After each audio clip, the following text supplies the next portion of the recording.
Hi everybody, Quentin here from Modo. We're sat with Ed Porter from Invinity, a good friend, and we've been wanting to get him on for a while. So thanks for coming in, Ed. Ed, how are you?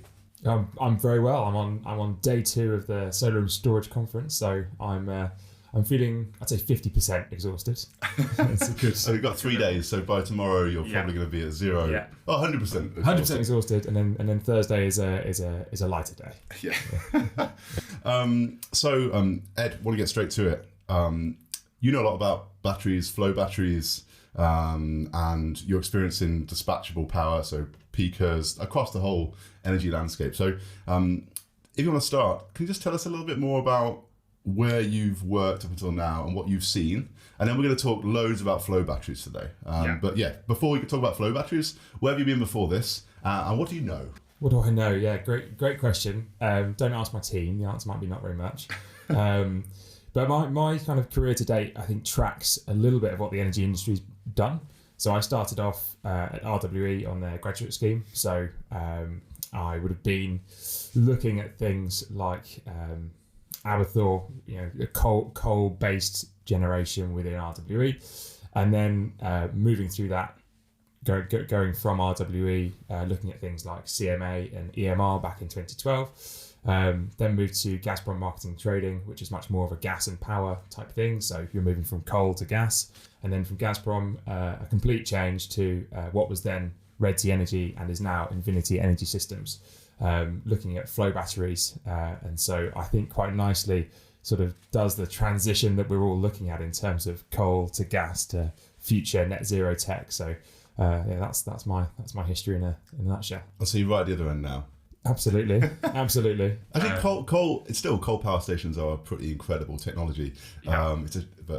I remember going to Ratcliffe when I was sort of much younger as a student, and just the size and the scale of it is incredible. Anyone who's been to Ratcliffe, or you can go to Sellenge, or you used to be able to go to Sellenge, and go and have a look at some of the major equipment in some of these installations. It's really worth the trip. And it's, if you're a bit of an energy nerd, it's kind of like a great place to go. It's incredible. I mean, as an aside, one thing that blew my mind was that the coal is like a powder. It's like a dust powder that they inject the coal. It's not like your barbecue briskets. It's injected like a liquid, and then they burn it. Anyway, we're talking about coal. We're not here to talk about coal. So flow batteries. We'll talk about Infinity in a second. But flow batteries. What are flow batteries? And because there's most people come across lithium ion, and now's the chance. What does a flow battery do, and why is it awesome?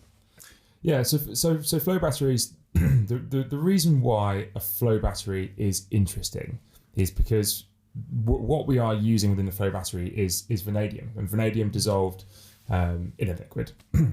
That vanadium can then be stable across 4 states, so vanadium 2 to vanadium 5. The reason why that's interesting is because you can essentially charge and discharge that vanadium to put it into any of those states, and it will stay there. It's not going to decide to do something else. It's not going to degrade with time. It's just going to stay there until you need to use it again. So what that gives you is something that's essentially an infinitely reusable electrolyte, and that means that you can have unlimited or warranted unlimited cycles. So you can just keep on going with that system. You can use it 4 times a day. You can use it 5 times a day. The temperature starts to move around a bit, no problem. Off you go, use it again. It's really high throughput tech, and you don't degrade it in use. So you then get to the end of that life, say 20 years, and you've still got that electrolyte. That vanadium that you put into the system in the beginning has gone nowhere. You can still use it. You can take it back out. You can turn it into vanadium. You can put it into a new system. Ed, what is vanadium? Vanadium is a metal. I think it is the 13th most common element. That's pub quiz knowledge. Certainly, I think. Invinity, it's one of the most common. Within our factory, it's probably the most common. The reason why people might know, it's a metal, but it's a liquid. It's a metal, right? And it comes primarily in sort of vanadium trioxide and vanadium pentoxide, which is an exciting fact. But those 2 are generally used within steel manufacturing. So on your cutlery at home, you might have sort of 0.something% of vanadium in your steel. So it's used to harden steel. That's why my solid silver cutlery at home.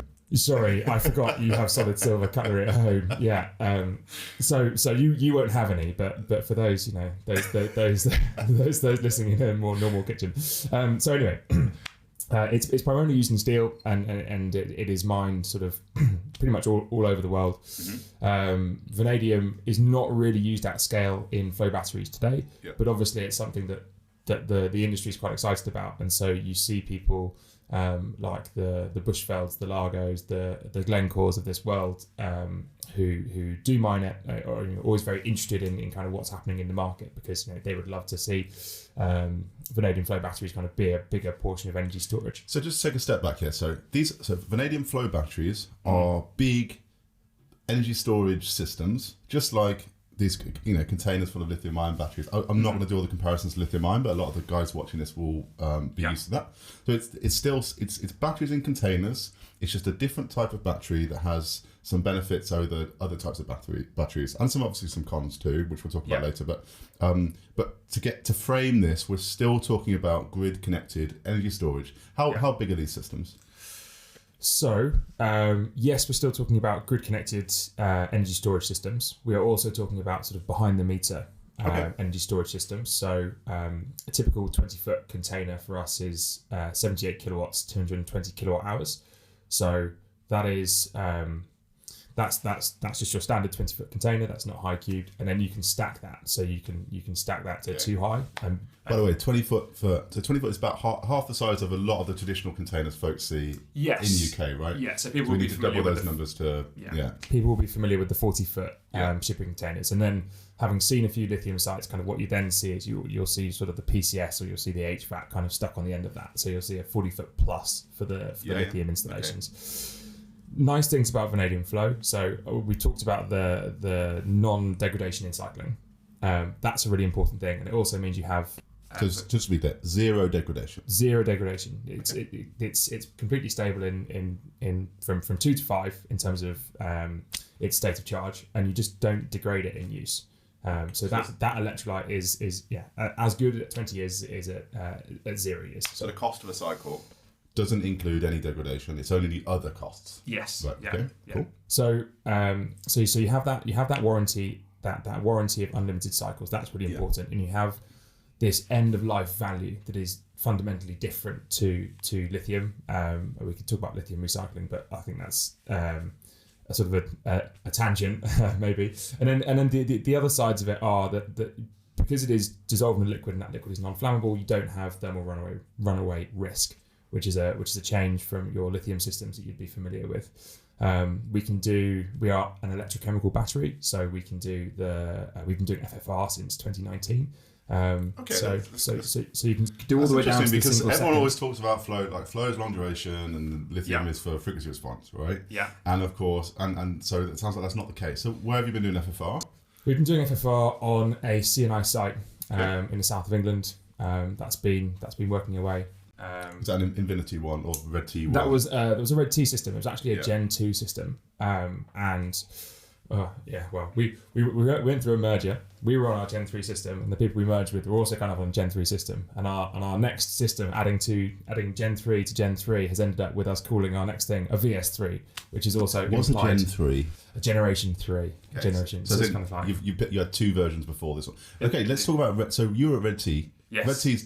Does redT still exist? Is it still a brand or no? Okay. redT. So what's happened there? redT merged with a company called Avalon. In Canada, based in Vancouver, and that has become Invinity, and so the whole company has become Invinity. And how big is this company? So this company is about 150 people. Okay. I would say we have about 25 megawatt hours running in the field at the moment, and recently we just raised 25 million for scaling up with an additional kind of X amount on an open offer, and then there are some what people would call warrants that then work with that scale us up as we deliver stuff over the next few years. So yeah, it's definitely a growing business. And where do they make these? So where does the vanadium? Okay, how big are the tanks? Let's get some scale here, right? Yeah. So we talked about 20-foot containers. So do you need 2 tanks of liquid, and you move it between the tanks? And this is a good question, and I think this is I'll talk about how it's configured in a second. Okay, cool. I think the first question is maybe one you didn't ask, but I think is an important one, which is to talk about how people are coping with the whole COVID and supply chain piece. Yeah. So I think, you know, we as a business, we do a lot of our high IP stuff with either within Vancouver or we do it within Bathgate, small town outside of Edinburgh, and we have a factory there, and that does sort of the high IP type stuff. So you're talking about control, you're talking about power electronics, you're talking about commissioning, testing, R&D type work, the fundamental stacks. So that's our kind of the part of the system that allows you to charge and discharge is the stack. And then we also have a lot of sort of standard components, so pumps, pipes, and the fundamental shipping container, and we get those from all around the world. That global model is great.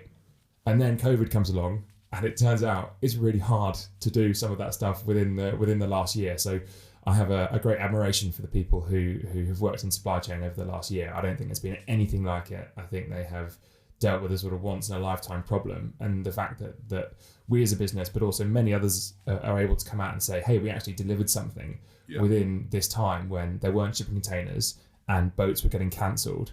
And no one was allowing, you know, looking at the lithium guys, you know, no one's allowing dangerous goods onto ships. Yeah, how do you do this? How do you get anything done? And so people who've worked in supply chain in the last year, I think, have my admiration. It's certainly much harder job than working in commercial. Yeah, it sounds it. It feels like we sort of run around from these extremes. Like the bottlenecks right now are connections, right, and then supply chain, and it feels like this is why our industry is so young. Because we just go from extremes firefighting, trying to get around these square peg round hole problems, which just don't fit. Yeah. Let's come back to the technology for a second. So a flow battery works by moving liquid around between 2 tanks or 3 tanks or 2 tanks. So we've got a big tank here. We move the vanadium in a liquid around through a thing. Through a stack. Through a stack. Yeah. And that produces electricity, or it charges. Exactly. Back into the... Exactly. So we essentially have 2 tanks of vanadium electrolyte. We pump those past a stack which contains a membrane. You then run a voltage across that to charge or discharge your vanadium. You then have vanadium in different states of charge, and then depending on what that state of charge is, you can bring that back in and either charge or discharge further. Okay, I understand. That's the kind of nuts and bolts of it. And if you were to say how does it look to a very simple degree, it is just small tanks underneath those stacks at the top and a pump in between. And the fluid. So you say there's no thermal runaway. Is it flammable, this fluid, or is it not flammable? Not flammable. More likely to put something out than it is to start. So it is dissolved in acid. So it's very similar to say a car battery in terms of acidity. So that's something we often talk about when we're planning a site. Everything is double bonded, which means it's kind of got two tanks to protect it from any kind of issue there. So Spooches, that kind of thing. Yeah. On the whole, you know, of issues with tech, I think the safety side is definitely a stronger point for us over sort of adjacent techs like lithium. I'm kind of very hesitant to sort of say that we compete with lithium because I actually don't think we do. I think we're sort of complementary techs to each other. I think lithium does a really good job in ancillary services and 1 to 2 hour storage, you know, addressing that sort of that large peak, and it is the go-to option today for storage to deal with what the grid needs. I don't think it is going to be the go-to option for all storage to deliver a 2035 net zero system. And I think we're going to get other solutions. And taking the sort of Invinity hat off for a moment, there are lots of ways of doing that. You could have abated CCGTs, you could have hydrogen in peakers, you could have medium to longer duration storage, you could build more pump storage, you could have very flexible demand, you know, everyone plugging in their Tesla type thing. There's lots of ways of doing it, and I just don't think lithium's going to be the one that ticks off all of those boxes. And I don't think anyone really expects it to. No. And so we kind of see ourselves on that kind of sliding scale between what might be this kind of shorter duration today in terms of the lithium, and then at some point you need a longer duration of your cycling, but you also need more cycles, and that's kind of where we see ourselves in the market. Can we talk for a second about projects that that Flow is working on right now, or I say Flow, that you're working on with Flow batteries, and what's the vision here?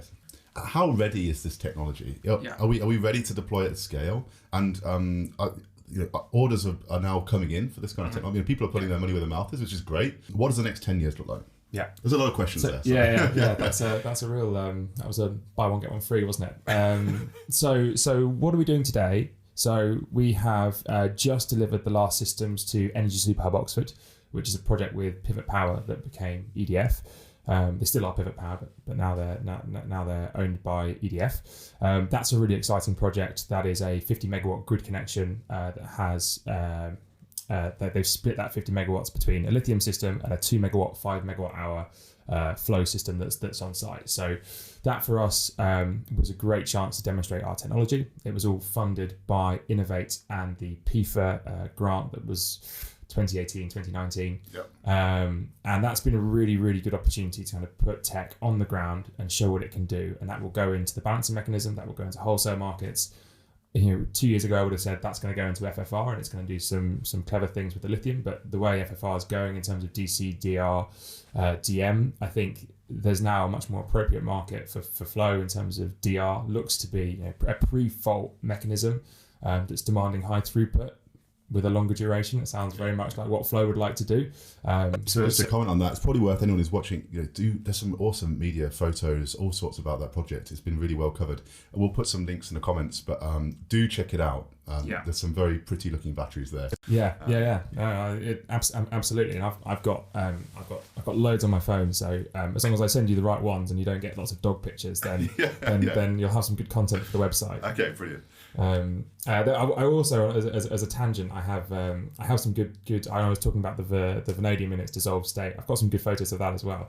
Which, if you were to imagine a sort of see-through or glass flow battery, I would love the idea just to kind of see as the vanadium sort of changes state, you see different colours as the charge and discharge happens. And anyway, we'll see whether we can do that. I mean, can someone we're going to get these photos on the links, or maybe we'll edit them into they'll be here somewhere. Okay, cool. Yeah. And dog photos, maybe. And dog, well, maybe. Yeah. What we even talked about? I can't remember. Okay, let's talk about long projects. Projects. So ESO. More round than me. ESO. So that's been delivered, and we'll be sharing lots of photos. We'll be sharing lots of data. Really excited that we're working with Pivot Power, Wärtsilä, and Habitat on that. So that's really exciting. That's a real sort of blueprint project for us. At the same time, we've also delivered systems to Scottish Water at their Perth site, and that is a sort of very, very standard behind the meter model. We are oversizing the solar that's on their site, which means kind of just building slightly more than you would do on just a standalone solar project. And then we're also putting storage on. That storage then prevents any excess from going onto the grid and holds that for that sort of typical 4 to 7 peak pricing window. And for what that does for Scottish Water is it allows them to meet more of their load from on-site generation. So it's all part of that net zero play. Okay. And we're seeing more and more people be really interested in this. It's a difficult thing to get right, but we've been looking at it for a while. So I think that on the behind the meter side will be a really popular thing in coming years. We're also getting a lot of people looking, asking a question saying, I would actually really like to get some EV chargers. And I've asked my DNO, and the DNO says they can't do it by next week. So, surprise. And then the question comes in and says, well, actually, could we get some storage in to do something? And so we're starting to see some use cases for Flow as a kind of distributed energy storage tech. This sounds like a very complicated Excel sheet with a business case on it.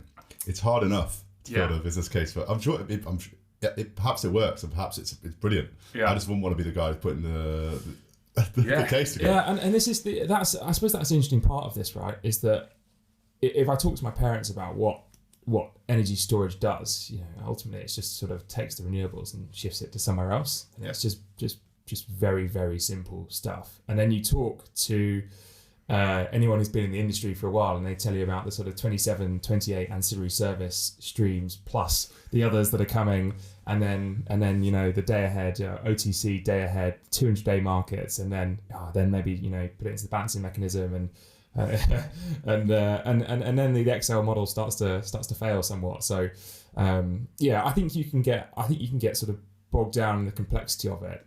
With the sort of behind the meter model, it really is quite a simple thing of solar's really valuable right now for anyone doing net zero, anyone looking to save costs. Absolutely, and so play that card, build solar on your site definitely. And if you have space, oversize it and get some sort of storage in to kind of reap the rewards of that cheap solar build. Yeah. It is something actually that sorry, we're going off topic, but it's a question that I've been asked a lot, right? Which is, and it's true for solar and it's true for storage. So people often say, why would I buy this technology today, given it's going to be cheaper tomorrow? Great question. For me, I'll wait till tomorrow. And the answer is that in 10 years' time, everything will be cheaper, but the revenue you get from these things will be considerably lower. Scaled down, yeah. So today, you can buy this thing, it's more expensive, but your revenue is very good. And you can see that with dynamic containment from this year, and you can see it with the wholesale prices that you can see in the market. If you then were to build, say, solar in 10, 15 years, there's no guarantee that you're going to be offsetting a really good unit rate. That might have shifted. You might be paying a connection cost and a peak demand charge, and not a sort of all-in unit rate that you do today. And so I would sort of advocate to people who are looking to do this kind of thing, who are going, why don't we just wait until tomorrow? The answer is that you can do, and it might be cheaper tomorrow, but your business case might be worse. So it's we've gone off on a tangent there. We were talking about ESG. Well, there's also while we're on this, we don't really have tomorrow, right? If we assume that building this sort of technology is reducing CO2 emissions, there is no tomorrow, right? Yeah. And I know everything needs to be investable, and we've got hurdle rates, and isn't it all very boring? No, I'm only joking, but there is no tomorrow. It's a really good point, right? So yesterday, I was on this this session talking about mechanisms for encouraging longer duration storage to come to market. Yeah. And people were saying, should we go for cap and floor? Should we go for regulated asset base? There are lots of other, higher carbon prices, or should we maybe derate the capacity market returns based on the carbon intensity of the tech that sits within it? Lots of kind of good and interesting ideas. And then I had sort of various people kind of come up to me afterwards and go, well, that's not a perfect mechanism. And it's like, well, it might not be perfect, but if you're going to try and do all this stuff by 2035, if we sit around and talk for 10 years, we're screwed. Yeah. We haven't got a chance. So at some point, someone needs to go, okay, this isn't perfect, but this is good enough, and this is going to get us to where we need to get to. And I don't think when people did EMR and CM and CFDs back in 2012, I don't think they were sitting there going, this is, we've got the perfect solution here. People always said CM was a sticking plaster, and yet here it is, kind of underpinning most business cases that we see today. So.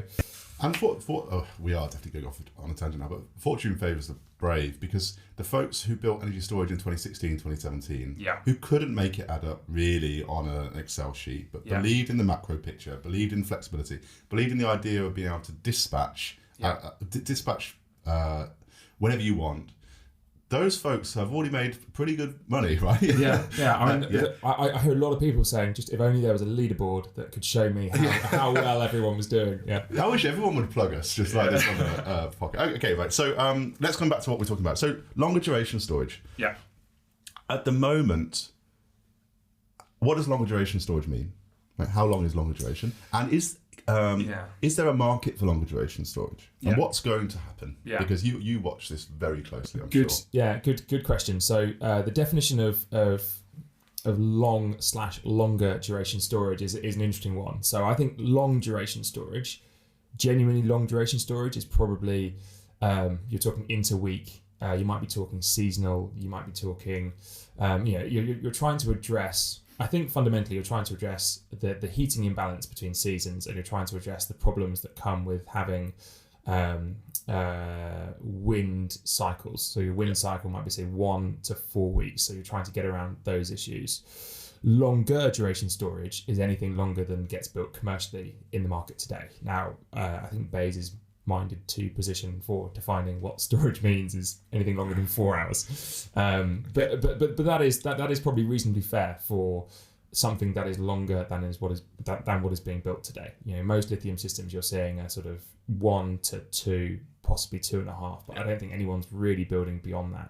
So that is kind of what's what those definitions mean. In terms of what the business case is for those, the business case today is for power for power focused systems. So it's for that sort of 1 to 2 hour duration. Not megawatt hour, right? That's what you're talking about. Yeah. So you're sort of 10 megawatt, 20 megawatt hour. I think you're seeing you'll see a lot of stuff built in the next couple of years that is sort of between 50 and 100 megawatts and 100 megawatt hours to 200 megawatt hours. That's the kind of sweet spot, and I think.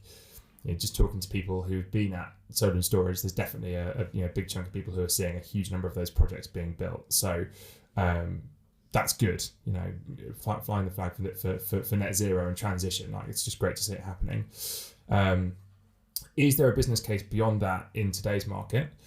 I personally think that there will be, and I think that there is a recognition that there is value to be brought by longer duration storage techs, and that if you have on one side your short duration techs and on your other side you have your abated CCGTs and you have your hydrogen peakers, that in between there's an undefined amount of value that other storage techs can bring to that market. And that doesn't necessarily mean Invinity, but that means kind of all flow batteries or all sort of medium to long duration storage techs. How much of that pie can they really be? And I think that's a really interesting question, because at the moment the kind of assumption is from government that we're going to get these kind of these sort of clusters that are the carbon capture storage clusters, and we're going to get this amount of hydrogen. It's just going to happen. Yep. It's not sort of economically driven. It's just going to happen. And on this side we've got ancillary services that have pushed a big amount of lithium and provide a lot of sort of peaking services. And the question is there value from these longer duration storage assets? And if the answer is there is value from them, then I think we'll see mechanisms emerge to encourage them to come to market. So how would this work, right? So when do you buy the power? When do you sell it? So it's a very standard business case, to the extent that pumped hydro has been doing this for years. It's not so much a in fact, some folks even talk about pumping hours, right? You speak to some old timers in our industry. They talk about ether blocks being pumping hours, which I absolutely love. But sorry, I digress. And the kind of emergence of pumped hydro is an interesting thing to look at. Back in the days of a board and pool pricing type thing, you go back a little bit of time, you find out that not everything's always been built on the back of a discounted cash flow model. So how do they operate is a really interesting question. I think that medium and longer duration storage works more like that traditional pumped hydro, where they're not, say, targeting a particular half hour. More their dispatch is based around having a bid and offer price that they're comfortable with, and providing that constantly. In a similar way to pre-fault dynamic regulation, they're providing that service constantly to the balancing markets. Drip feeding across the day into the BM when National Grid needs it. Exactly. So as soon as National Grid needs it, National Grid can call it. It sort of acts very much like a dampener on energy balancing needs. I think with the lithium side, you just need to be a little bit more careful with your warranties and opportunity cost, because with a 1 hour system, your opportunity cost is slightly higher. With a longer duration system, you're more happy to be available, and you do see pumped hydro do this. Pumped hydro just sits in the BM and occupies a position and says, "Look, if you need me, let me know, and I'll sort of step in." And I think medium to long duration storage will serve that same role. Yeah, I guess if you've got a longer duration system, I'm probably going to say something out of turn here, but your optimization problem is probably a bit simpler. Right, because if you're timing an hour system, if some of these aren't even an hour, like 50 minutes or something, everything comes down to your forecasting capabilities, basically, doesn't it? When are you going to pull the trigger?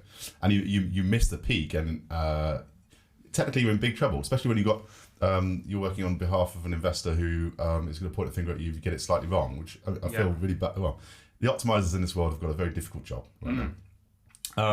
But yeah, with a longer duration system, you can just sort of sit in the BM and take and give power, export when National Grid needs you. It's nice. The problem is that market isn't that way of operating. That market doesn't have space for.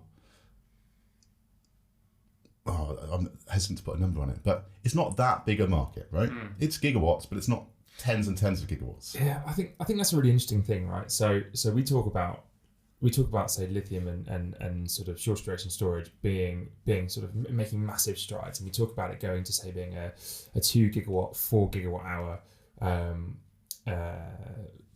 portfolio, and that's exciting. But 4 gigawatt hours, if you think about, say, like a Pembroke power station, a 2 gigawatt CCGT, you run that for 2 hours, you're at 4 gigawatt hours. You've done it. One station does exactly the same energy that comes out of every single lithium thing that's been built to date to create this kind of 2 gigawatt, 4 gigawatt hour the portfolio. And people will be jumping up and down about that, saying that they're not the same. And I know that they're definitely not the same. But I'm just trying to draw out the scale comparison. That there is a huge need for storage to be shifted, and it's kind of easy to kind of get sort of it's easy to get sort of drawn into this idea that we're always record breaking in terms of how big our storage systems are, but in reality, the energy shifting that needs to be done between seasons is a huge challenge. Yeah. It's like maybe 100x. Which is crazy.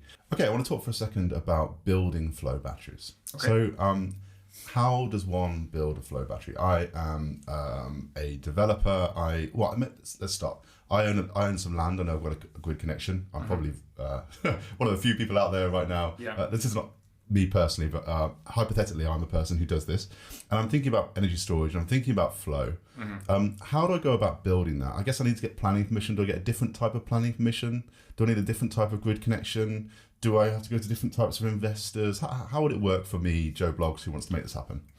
Yeah, good question. So first things first, you would definitely call up your sort of friendly Vanadium flow battery company. They would provide you with some information. But the kind of joking aside, I think it's a very straightforward process, very, very similar to kind of what you would see with lithium today. So a lot of it is based around that planning and connection agreement. Okay. And provided you've got planning, connection agreement, and sort of access to the site, you're pretty much good to go. Yep. You obviously need some civils in terms of concrete plinths. That's very similar to what you'd have for lithium. You don't have that fire risk element, so you can stack things in a slightly different way. But to be honest, it's a very straightforward installation process. So we'll bring those systems down, crane them in, and then it's a couple of weeks for a site to get the whole thing plugged in, running, commissioned, and then you're good to go. And how much space do I need? Let's use the magical 50 megawatt site. Actually, we need to talk about megawatt hours, don't we? So let's say 50 megawatts. What's a normal duration? So I think for this, let's say 4 hours. Yeah, let's say 4 hours, and I'm a little bit useless with sort of acres and hectares, so I'd apologise to any farmers listening or people familiar with kind of that sort of land spacing. Or you can talk about football pitches, which again, Indeed. I don't really know. Yeah. How many car parking spaces? Maybe I don't know. Yeah, it's a good question. Maybe the way to answer it is to talk about a comparison. So. With the lithium systems that I've seen and the flow systems that I've seen from an energy perspective, comparing energy to energy, you're looking at around about 1.5 to 2 times the space to get a flow system. Land space, yeah. That's not so bad, actually. I thought it would be higher. Yeah, it is. It's kind of a very common.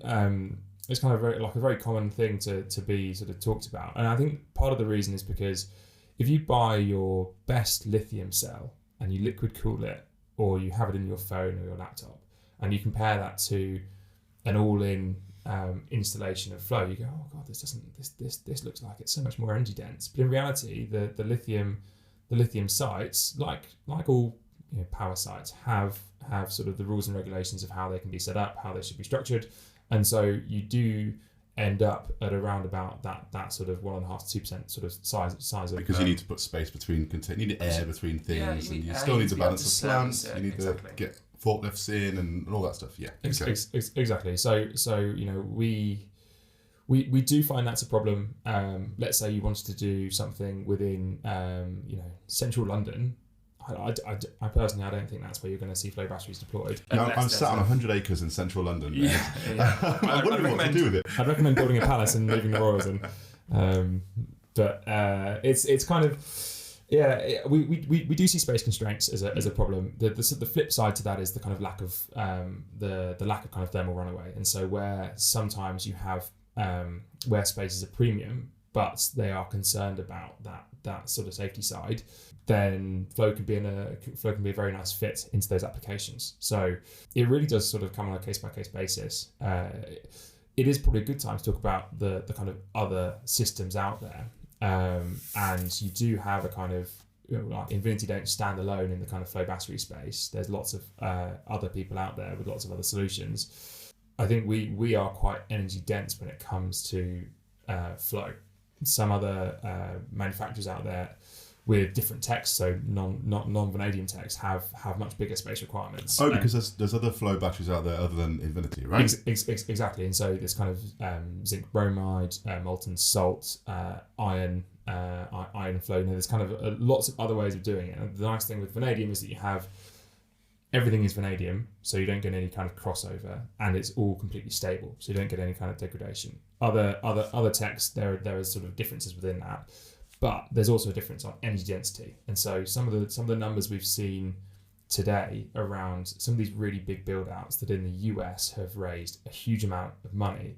It's kind of interesting to see, because you kind of, in my experience of looking at these sites, it's rare that you will find someone who goes, actually, you know what, space isn't a constraint, and that's and that means that you're building in a desert, perhaps in the outback in Australia or something. Exactly, and that is a good use case, but it is limited, and so it's interesting to kind of see how those techs are valued. And I kind of, for me, when I look into that sort of Pandora's box of future techs that are going to come to market, I would advise people to do one thing, and that is to look at what is actually going into the ground, deployable and demonstratable. And if you can see real things going in and being built, that means that they have got right manufacturing, testing, certificates, supply chain.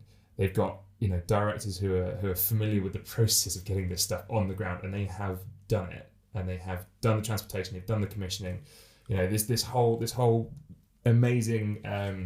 And they made lots of mistakes. And they made lots of mistakes. And it is just hugely difficult to do the kind of first ones of these projects. And by doing them and by running them, you're showing a level of kind of readiness, commercial readiness, that I think I see a lot of battery technologies, and I get sent a lot of people always send me something and say, oh, look at this, you've got a new person doing this, and it's interesting. I'm actually pro everyone, because there's a huge scale and there's a huge challenge that needs to get addressed. And if someone comes along tomorrow and says, hey, we've got a system just like yours, except it's half the price, and they can show that it is, then that's great.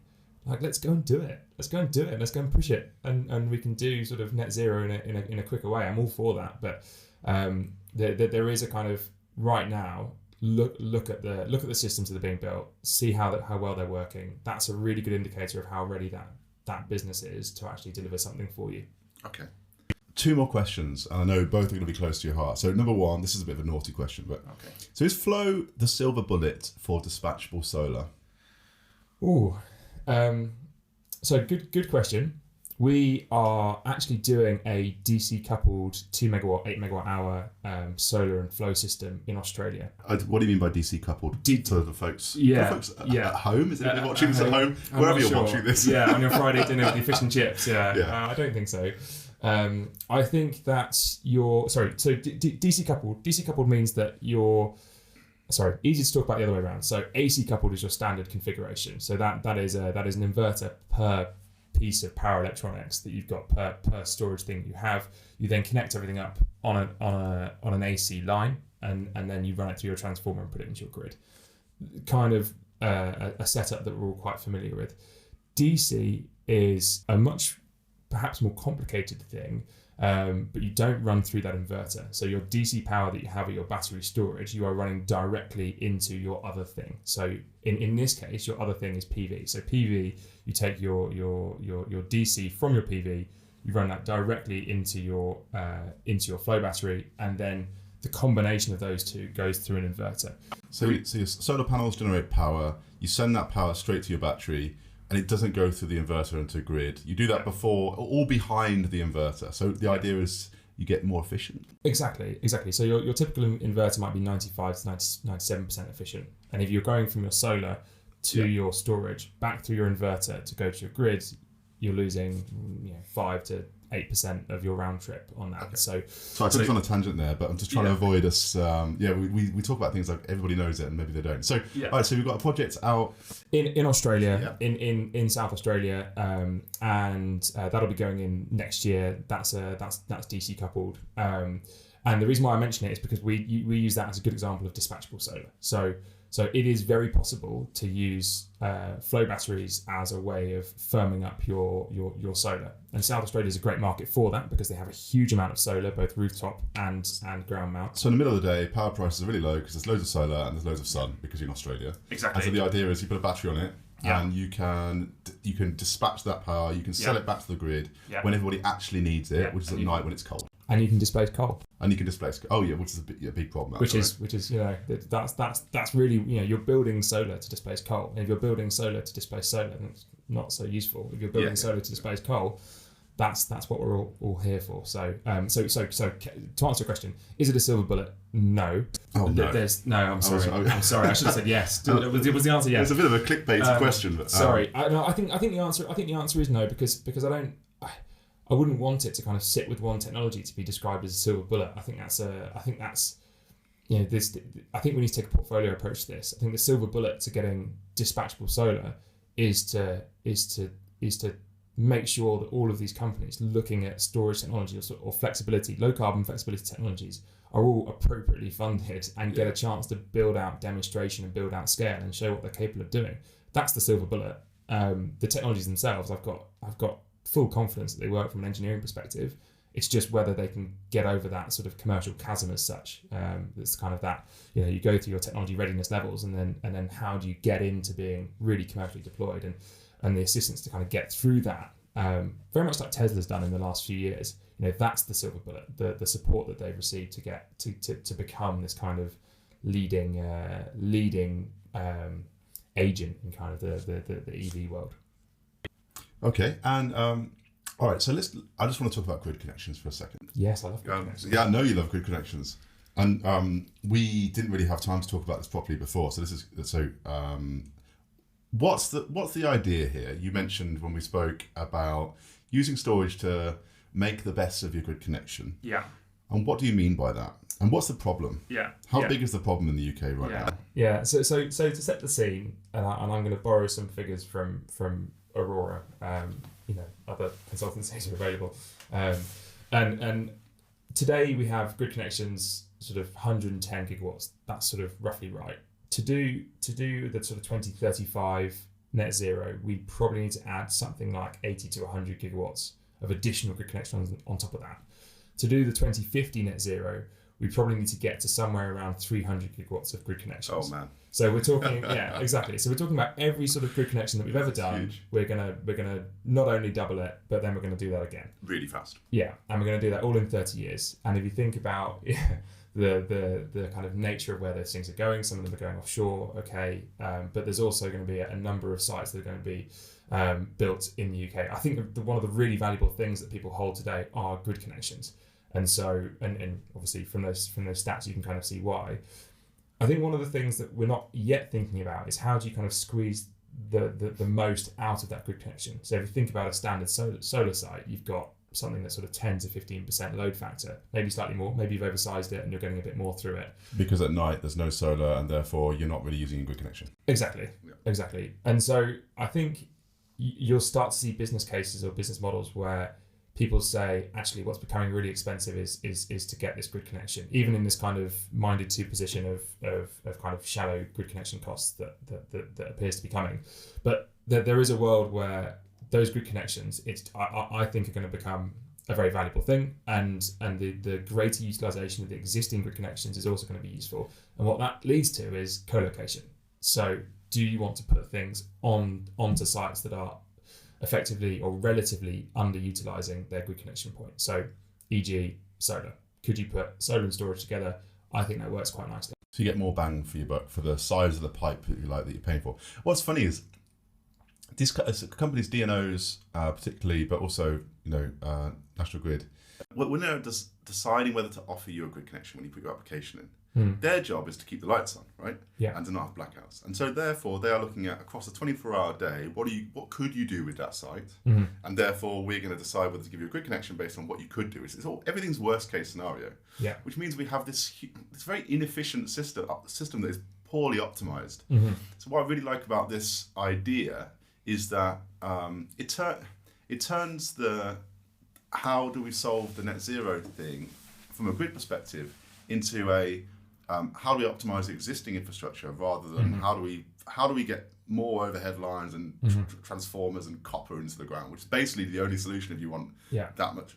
So do you think there's going to be a space here for if you've got a solar site at the moment and you are considering putting storage on it, does this mean you can discount the cost of the storage relative to another site because you're going to be using an existing grid connection that you're kind of saving money from?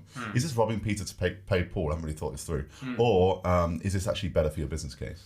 I think, in terms of things like difficulty, it's a kind of hard thing to quantify. I think what you'll find is it'll start to come through in the commercial business case. So you'll start to see costs rising or alternatives being deployed in the market and it being a kind of more natural solution. So I kind of don't think people will define it in terms of how hard it is to do. I think it'll become a more common solution and therefore you'll see sort of growth in that area. The other thing on that I would say is that it's really about how we use energy today and where we use energy today. And I think one of the big things on how we use energy today is if we do get to a world where everyone who owns an electric vehicle is happy to have smart charging tariffs and they're happy to be instructed to charge at certain times or to even vehicle to grid discharge at certain times, then we might not need that much flexibility. We might have a lot of flexibility that's inbuilt within the system. So that's a really exciting thing, and could change that whole connection problem. The other thing that's going on at the moment, I think, is this kind of locational problem, and we talked about this in the past. But there is a lot of, we have a lot of wind up in Scotland, we have a lot of solar down in the south of England, and then the kind of CCGTs sit there today and they balance that out, and that is okay. The way that comes through in pricing for people sort of not so familiar with it is that those kind of locational actions in the balancing mechanism sort of system actions. System actions are effectively. Which I guess for everybody is when National Grid in the balancing mechanism choose to accept bids and offers from generation or demand because they've got a constraint somewhere. So the one that everyone talks about is the north-south, which is between Scotland and England. There's a couple of a large 400 kV lines, and they have a thermal constraint. You can't send more power down than they can handle, and therefore what National Grid does is they do something called bidding down winds. They pay wind to switch off in Scotland, and then they often bring someone on in the Humber region, right? So that's one of the examples. Yeah. Just wanted to say, just in case, Yeah, no, sorry, and you've done a better job of explaining it than I was going to. But in terms of how those actions then get treated, so they get bundled up into something called BSUOS, which is balancing use of system. Can't remember. Balancing use of system charges. Anyway, we could choose to edit that so you look really clever, or we could put a really long pause in and just drag it out. I think it might be balancing service use of system charges. Anyway, everyone. There you go. Okay, there we go. Thank Thanks. you. So the way that all of that is dealt with as a the way that those sort of bids and offers for locational constraints are dealt with is through BSUOS. Yep. And BSUOS is essentially an averaged cost of taking all those actions, and then that is kind of allocated across consumers and generators. That to me is quite an ineffective way of encouraging people to be flexible, but also kind of locational with their flexibility.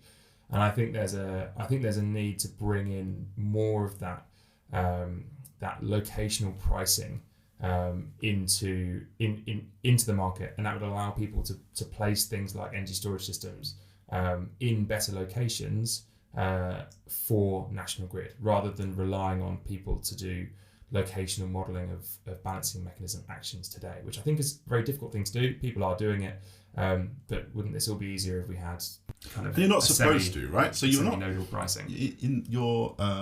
Here we go. Is it TCPC or TLPC? There's a something transmission constraint license condition. So TCLC. There's a thing where you can't. If you're in a BM, you're a BSC party and you're in a BM, you're a BMU, so you're a balancing mechanism unit. Say I'm a pump storage unit in Scotland. I am not allowed to price up really negative. Like I can't put minus £100 in all the time. No. Because there has to be an appropriate. I can't remember what the wording is. We'll have to get an expert in, but you have to justify your costs. So you have to show that the marginal cost is actually something like what you're putting. You can't game the system just because there's a constraint between the north and south. Yeah. Okay, that kind of makes sense, right? You don't want everyone gaming the system, abusing the system. But actually, that is the wrong way to see it because then you won't get storage built in the areas which are constrained. Because if people can't put in negative bids at, I don't know, someone's been investigated right now, it's like minus £60 in Scotland. If you can't do that, then how do you encourage people to build sites where you actually need them? So yeah, I completely agree. We need something, locational pricing, nodal prices, something that encourages sensible locations of energy storage. At the moment there's not, right? It's all sort of pub chat. It's like, well, you sort of need it down south, you need it up north, and you need it because of X, Y, and Z. But there's no market mechanism to extract value from that. And network connection costs should do some of it, and sort of transmission costs as well are trying to some extent. But I don't think it's clear enough considering the value that sort of the right storage in the right location could really bring. So I would call that out as something that could change. Just interesting around what you're talking about with that sort of price that you're able to achieve. The big difference between the sort of balancing mechanism units that are being dispatched in a pay-as-bid model versus the sometimes smaller systems being dispatched into what has been called NIV chasing or cash out, which is effectively a non-balancing mechanism instructed action, but is a sort of an aggregation of all of the actions taken, and they're given one system price to act upon. That system price is pay as clear. So if it goes to £2,500, then and they generate into that, then that's money for them. I mean, that might be a totally unfair, that might be the word fair is charged, isn't it? But exactly. It might not be a representative cost of what they're actually buying their energy for, but that's how the system works. And so I can definitely see a sort of disparity in terms of how fair that is, but also whether it's encouraging us to build the right things in the right places. So we've run out of time. We're going to leave the conversation there. We talked about a few things. We're going to put some links in the comments to what we talked about, maybe some dog photos, who knows. And then please like, comment, subscribe, share, and see you on the next one. Thanks, Ed, for coming in. Thanks for having me.